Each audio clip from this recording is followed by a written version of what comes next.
Hello everyone, you're now with me, Ruben Gomez for TVS Nightline. Now, let's begin.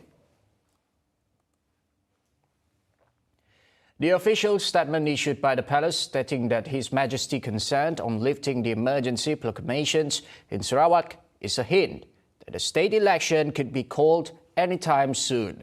This was disclosed by socio-political analyst, Associate Professor Dr. Awang Azman Awangpawi from University Malaya. Apabila Yang di-Pertuan Agong telah menyatakan tentang proklamasi darurat boleh ditamatkan lebih awal, saya kira ia seolah-olah merupakan satu petunjuk bahawa darurat dijangka ditamatkan lebih awal. Sebab kalau kita lihat surat rasmi daripada Istana Negara, kita lihat belum ada tarikh secara khusus dinyatakan tempoh akan ditamatkan. Awang Azman deems the official letter unclear, adding that he expects to have a clarification statement from the palace. Tapi untuk masa sekarang sudah ada petunjuk bahawa Istana Negara telah menyatakan terdapat beberapa pertemuan dengan Tuan Yang Terhormat Negeri Sarawak dan juga mendapat maklum balas daripada Perdana Menteri dan juga daripada SPR, Ketua Pengarah Kesihatan, Ketua Polis Negara dan Ketua Pengarah Majlis Keselamatan Negara. Jadi saya kira perkara ini perlu lebih penjelasan lagi sama ada dari pihak Istana Negara ataupun dari pihak Perdana Menteri ataupun Kerajaan Negeri. Yang di-Pertuan Agong Al-Sultan Abdullah Riayatuddin Al-Mustafa Billah Shah today consented to the proclamation of emergency for Sarawak, which took effect on August 2 to be lifted. The consent given by the King was in accordance with Article 40 and 40 in bracket 1A of the Federal Constitution. The decision was made after consultations with the Governor of Sarawak, Tun Pehin Sri Abdul Taib Mahmud, to meet the needs of democracy and return the mandate and power to the people in the formation of a new state government. The lifting of the emergency proclamation will indirectly pave the way for the 12th Sarawak state election after the term of the current state legislative assembly ended on June 6. Sarawak government is on a mission to attain city status for SIBU by 2031, with several big projects in the plan to achieve that vision. According to the Chief Minister, Dato' Petinggi Abang Johari Tunopeng, the project includes the Bukit Asek development plan, expansion of SIBU urban and commercial areas, upgrading digital infrastructure and developing the pitland area in Bukit Lima as a natural reserve area. Abang Johari said the mentioned projects would help SIBU become the third district to achieve the city status in Sarawak, and the mission will be implemented in the post-COVID-19 development plan. He added SIBU had already met the city status prerequisites such as housing a university. Chief Minister applauded SIBU Municipal Council SMC for their great success in transforming SIBU, who have seen a vast development over the past 40 years. Now is the time for us to look forward for the next 40 years, at least the next 10 years. You have the objective of turning SIBU into a city 2031, and therefore the next 11 years we have to work hard and plan SIBU so that SIBU can achieve the city status. Meanwhile, Abang Johari said a committee for the Bukit Asek Development Plan has been formed and the Economic Planning Unit EPU has been requested to cooperate with the Land Custody and Development Authority LCDA regarding the matter. Describing it as an important task, Abang Johari said it required cooperation between the agency and the residents of Bukit Asek.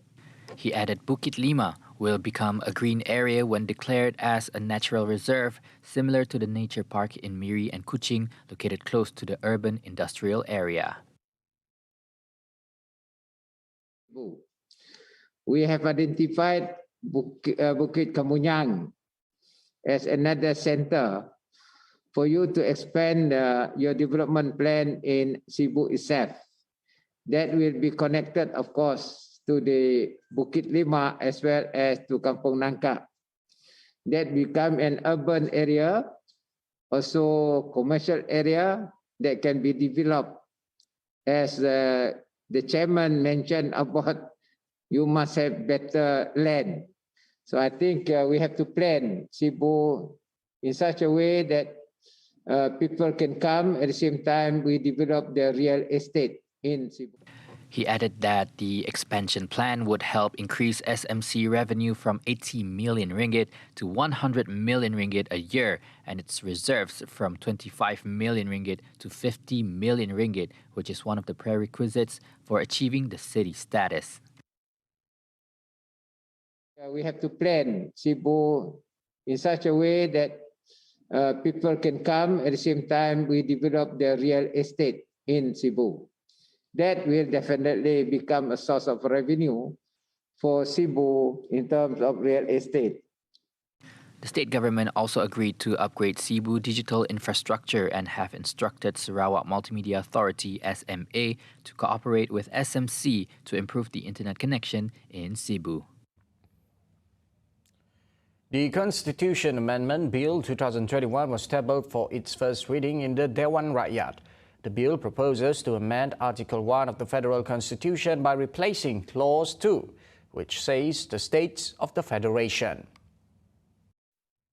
Minister in the Prime Minister's Department, Parliament and Law, Datuk Seri Dr. Wan Junaidi Tuanku Jaafar, who tabled the bill, said amendment of the Federation comprises the states of Malaya, namely Johor, Kedah, Kelantan, Melaka, Negeri Sembilan, Pahang, Perak, Perlis, Penang, Selangor and Terengganu, and the Borneo states, namely Sabah and Sarawak. The bill also seeks to amend Article 160 in bracket 2 of the Federal Constitution to introduce the definition of Malaysia Day and to substitute the definition of the Federation. It is in accordance with the spirit of the agreement relating to Malaysia dated July 9, 1963, and by virtue of the agreement relating to the separation of Singapore from Malaysia as an independent and sovereign state dated August 7, 1965.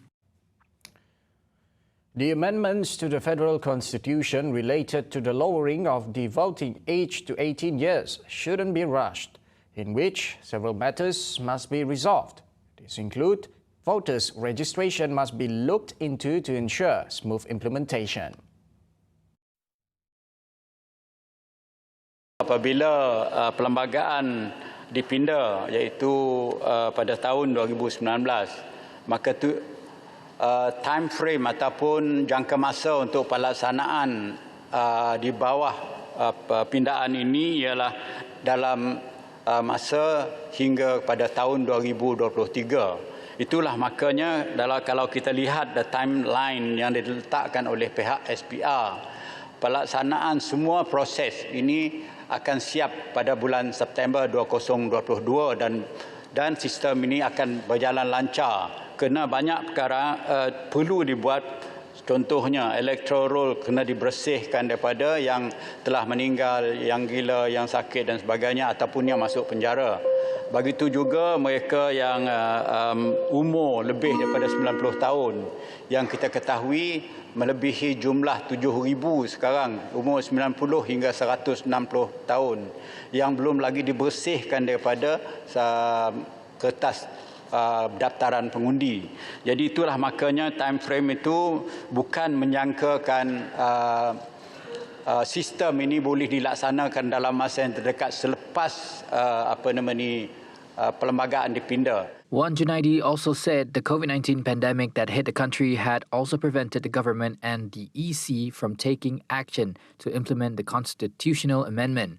Until September 30, he said the voter education program was implemented with the collaboration of several institutions of higher learning. A total of 2,740 students had participated in the face-to-face sessions, while 152 virtual sessions were participated by 50,858 people. An immersive virtual platform known as International Architecture, Interior Design and Building Exhibition Online, or Architects Online, was launched today. This would serve as an avenue to synergistic collaboration and strengthening of the aforementioned sectors under the construction industry. Architects Online would be benefiting thousands of stakeholders and businesses within the said industry in the digital era, said Senior Works Minister Datuk Sri Fadilah Yusof during the launching. He said the fourth industrial revolution has revolutionized the construction industry, where artificial intelligence AI or robots would be providing heavy lifting capabilities such as the Building Information Modeling BIM. Architects will promote more collaborative effort between international stakeholders as it aims to enable and empower businesses to be competitive through strategic partnerships and convenient sharing of information in order to enhance workflow and reach new markets. Fadilah also urged all industry players from other related industries to come together with one common goal. Sarawak is leading the 100 million tree planting campaign under the Greening Malaysia program, having planted a total of 6,791,146 trees since its launch early this year. The initiative by the Ministry of Energy and Natural Resources aims to increase the awareness of the importance of forest area as well as to preserve the woodlands in Malaysia. Sarawak Forestry Director Datuk Hamdin Mohamad said the state began its own tree planting campaign in 2019 with 10.4 million trees planted last year. Hamdin made the statement at the launch of the Letour Day Restoration in Miri today. Based on the website at www.100jutapokok.gov.my, Sabah is at second place with having planted 4,061,492 trees, followed by Kelantan, 1,894,487 trees, Perak, 1,863,029 trees, and Pahang, 1,422,848 trees. The 5-year Greening Malaysia program is aimed at raising awareness of all parties on the importance of green areas and forests for the well-being and quality of life of the people, as well as efforts to preserve the country's ecosystem and biodiversity. The warm bubbling mud of lumpur berbuak that oozes out of the earth and forms mud pots has created a phenomenon in Kampong Maritam in Limbang, turning the area into a tourist destination. Although no scientific research on the slippery and warm volcanic mud have been conducted, locals claim that it has healing properties and can smooth the skin. Limbang District Council's MDL Tourism, Education and Community Development Committee Chairman Frederick Lalung Ngilo said the existence of the lumpur berbuak had become an attraction for visitors to come to Kampong Maritam, which is about 40 kilometers from the Limbang town centre. Before the COVID-19 epidemic hit the nation, he claimed over 300 guests visited in Kampong Maritam every day to experience the mud treatment, which included taking a swim in the mud, applying it as a face mask, or spreading it over their body as a treatment for skin diseases. Frederick added that his council has organized several programs as annual events, such as the Berbuak Mud Festival, which is filled with various activities including games like volleyball in the mud crater, due to the encouraging response. He told reporters that they are now ready to welcome back visitors and tourists in accordance with the stipulated guidelines and standard operating procedures to prevent the spread of COVID-19. Tourism, Arts and Culture Ministry had approved an allocation of 2 million ringgit for the upgrading of facilities and amenities to provide the best holiday experience for visitors in Limbang, which is expected to become a new tourism hub in Sarawak.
Kau pernah confess dengan Nya sebelum tu?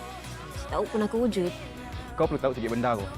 Keyakinan diri tu, Nya asyik datang dia aja. Pasal hipokrit. Apa yang hipokritnya aku? Aku pada dia penjujur, dia dah hipokrit. Hal tipikal loh. Kau laki nang sampai mun halom puan nang tahu ada standard tak ngah. Habis perempuan, semua nak yang lelaki je. Salah lelaki.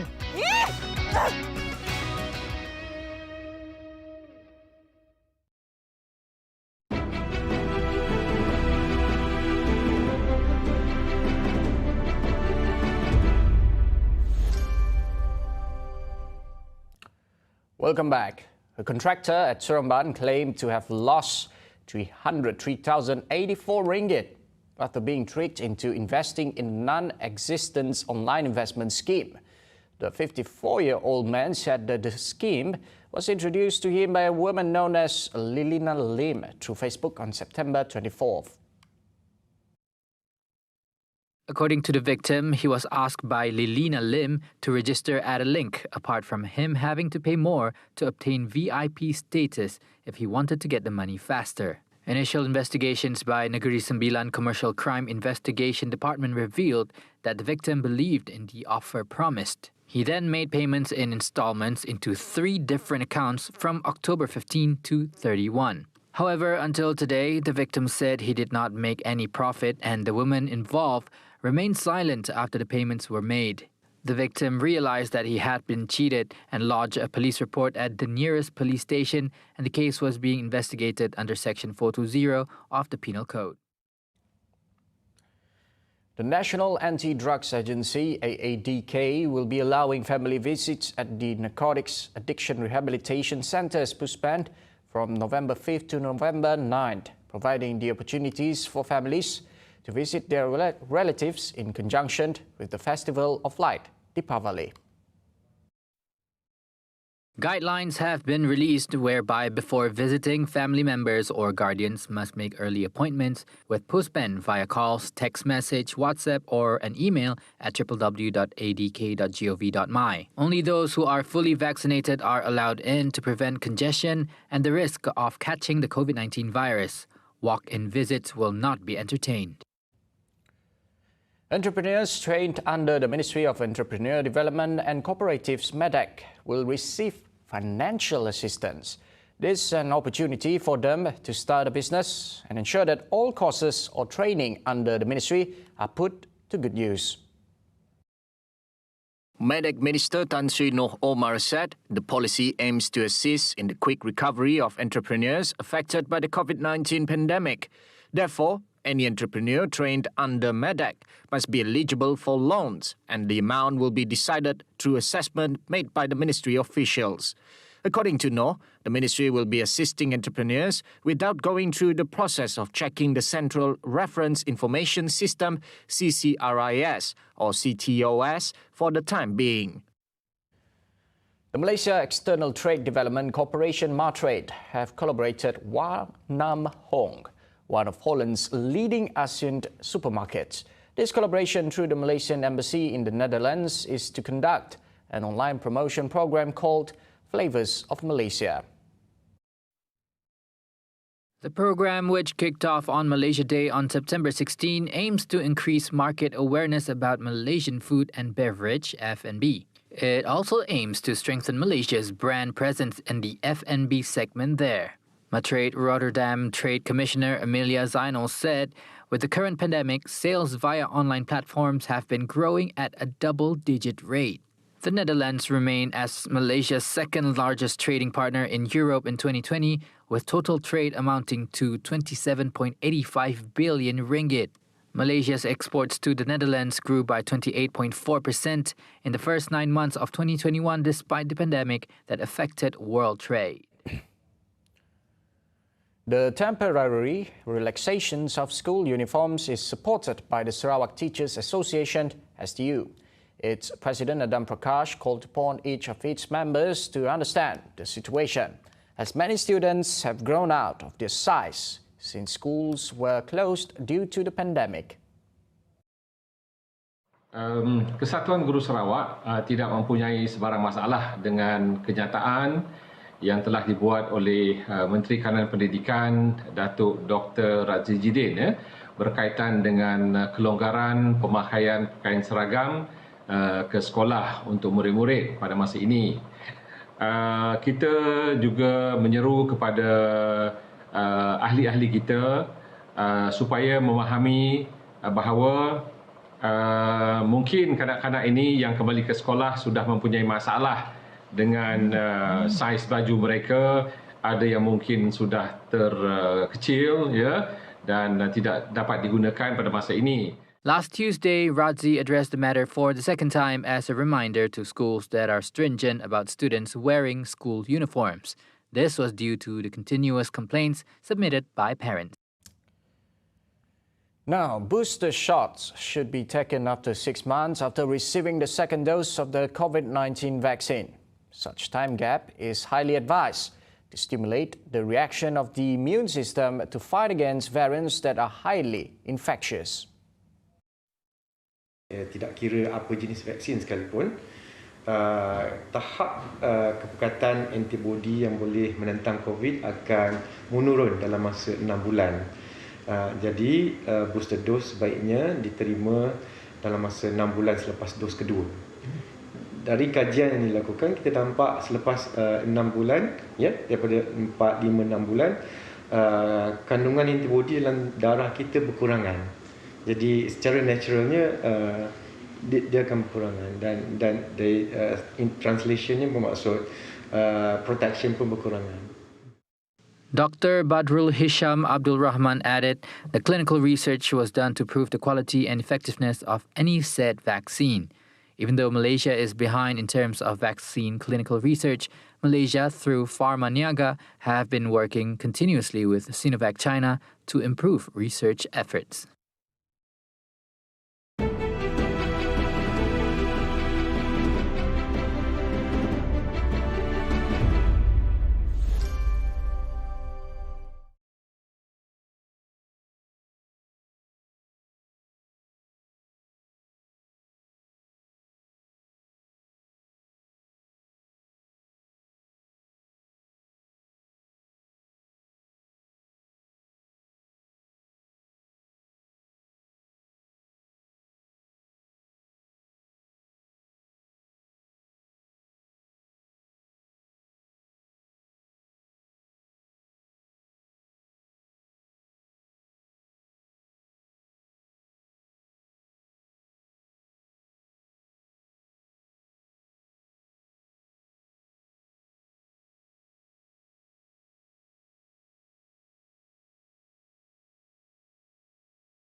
一场新冠肺炎疫情让很多中小企业就像刚刚牌子上的字眼一样berhenti，包括酒店业。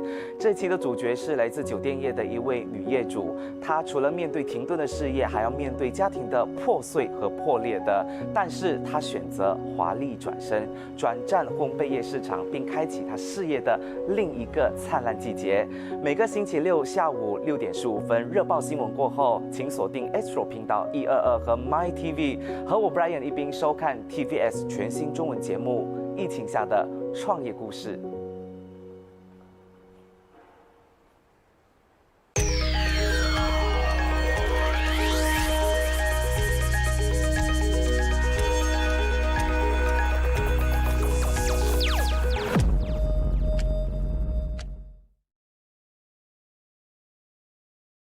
Hi, I'm Declan. I play Steven Seagat, and don't forget to catch Tili Tili Cinta on TVS channel 122 Astro and My TV.